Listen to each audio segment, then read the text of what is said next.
नागपूरचा विकास झाला की नाही ऐकूया नागरिकांच्या तोंडून।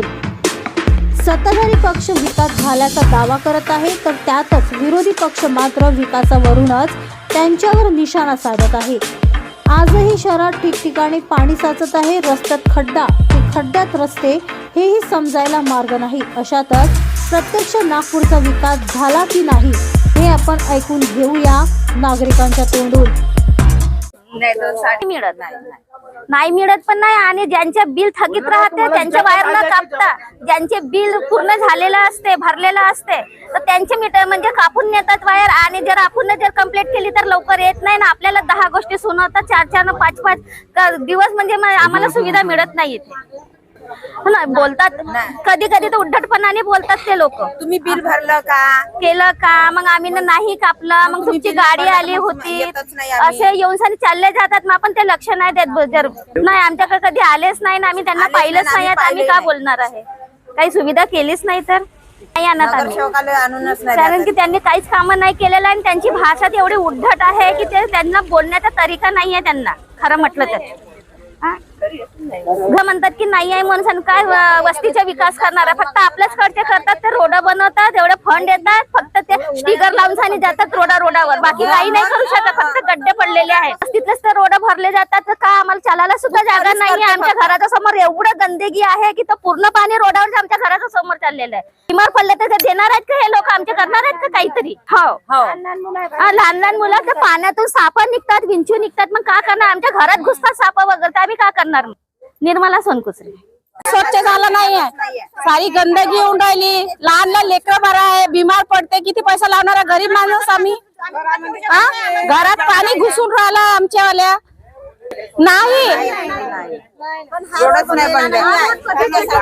माझं नाव कुसुम सुनील आमगे आहे आणि मी इथे 14 वर्षापासून राहत आहे, पण आजपर्यंत वस्तीचं काहीच रोडाची सुधारणा नाही ना, संडासचे नाही, काही नाही। म्हणजे काय आम्ही काय जानवर आहे का इथं राहणारे? काहीच नाही आहे, गटर लाईन नाही आहे आमच्याकडे, रोड सुद्धा चालायला सुद्धा रस्ता नाही आम्हाला। नाही बघितलं त्यांनी, कोणीच नाही आलं त्यांच्याकडचं, आम्ही बघितलं नाही त्यांना। नितीन राऊत कसे आहेत, काय आहेत, नाव मोठं ऐकलं त्यांच्यावालं, आम्ही आमच्या वस्ती सुधारणा केली नाही आजपर्यंत। की पुलांची सर्वांची म्हणजे नागपूर शहरांची पूर्ण हे करून आले, ते व्यवस्थित येऊन बघितलं नाही त्यांनी, पर्यंत बनली नाही ना सर, बनूनच राहिली आहे ती। आज 3 वर्ष झाले नळ लाईन आली आहे आमच्याकडे, तर नाही झाली आहे नळाची। आम्ही टँकरचं पाणी पितो, त्या विहिरीचं पाणी घेतो, पण आम्ही बिमार झालो काय झालं त्याची काही गॅरंटी घेणार आहे का सरकार? म्हणजे पब्लिक अशीच मरायला पाहिजे का? नाही, आता नाही आणणार आम्ही। आम्हाला आमच्या वस्तीची सुधारणा करण्यावाला पाहिजे, सुधारणा करल तर आम्ही त्याला वोट देऊ। तो येऊन पाहतच नाही ना, कोण का तुम्हाला का समस्या आहे, का नाही तुम्हाला का त्रास आहे।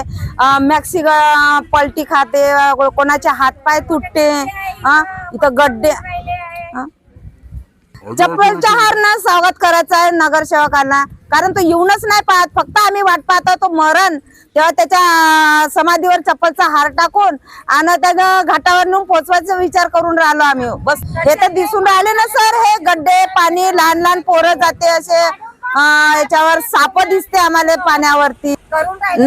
धीरे धीरे चालू आहे त्याचं, एकही आश्वासन केलं नाही, त्याच्यावर मलमा टाकलं, पाण्याची सुविधा नाही आहे।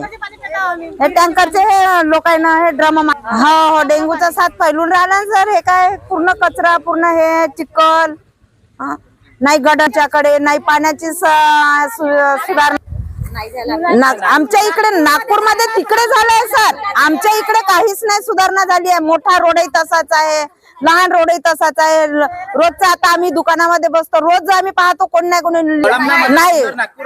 आमचा पूर्ण वांजरा का पूर्ण कळमनाच तसा आहे सर, पूर्ण। माझं नाव अर्चना हरीश पुरी आहे आणि मी 2-3 वर्षापासून इथे आलेली आहे।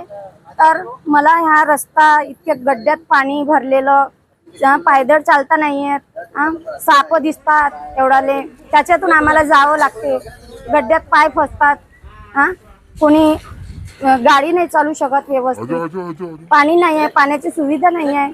गटर लाईन नाही आली आमच्याकडे. पाणी आम्ही रोडावरती वापरते सर्वजण. नाही, आतापर्यंत येऊन बघितलंही नाही. सर्व येतात, फोटो काढून रोडावरून चालले जातात, बस एवढंच काम करतात. बाकी काहीच नाही करू शकत. सर्व किती 2-3 वर्षापासून येतात, फोटो काढून जातात, रोडाची गड्डे बघून जातात, बस करून देतो म्हटलं की दुबारा येऊनच नाही पाहत. टँकर पाणी येते हप्त्यातून 15 दिवसातून, हप्त्यातून एकदा येतात. हे आम्हाला साठवून ठेवावं लागतात. ते पाणी पिऊन कोणी 15 दिवसाचं पाणी पितात, 8 दिवसाचं, तरी पण आम्हाला झेलावं लागून राहिली ही परिस्थिती. काय म्हणणं आहे, मच्छर इतके, आम्ही तरी आम्हाला सर्व आम्ही हे करू शकतो ना, कारण त्यांची काय म्हणते हे करावं लागते, झेलावं लागते ना ते परिस्थिती. आता म्हणणं काय आहे, आता करून देतील तेव्हाच आम्ही बोलू ना. बिलकुल नाही.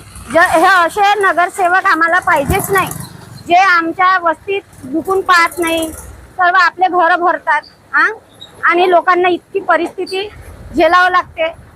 असे नगरसेवक येऊन कोणता फायदा.